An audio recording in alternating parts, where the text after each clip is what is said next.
नमस्कार मित्रांनो.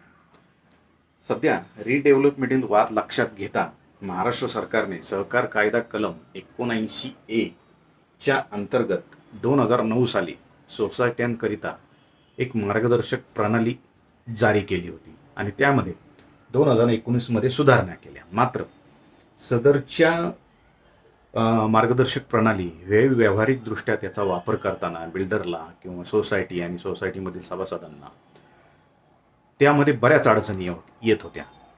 त्यामुळे बऱ्याच कोर्टामध्ये सदर प्रणालीच्या संदर्भामध्ये केसेस गेल्या किंवा वाद गेले. त्यामध्ये मेहरबान कोर्टाने एक तत्व अधोरेखित केलं की सदरची प्रणाली ही बंधनकारक नसली तरी ती मार्गदर्शक आहे आणि सोसायटीने बहुमताच्या जोरावरती कुठलंही चुकीचं काम करू नये किंवा या नियमावलीला डावलू नये हे लक्षात घेतलं पाहिजे. बऱ्याच मेहरबान कोर्टांच्या निकालामध्ये हे तत्व अधोरेखित झालेलं आहे. तसेच बऱ्याच वेळा असा पेच पडतो की सदरची नियमावली ही मार्गदर्शक आहे का बंधनकारक आहे.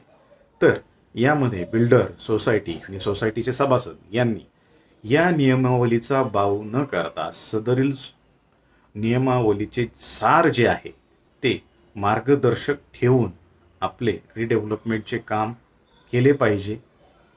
तरच रिडेव्हलपमेंटचे काम सुखकर आणि वेगाने होईल हे सर्वांनी लक्षात घेतलं पाहिजे. धन्यवाद.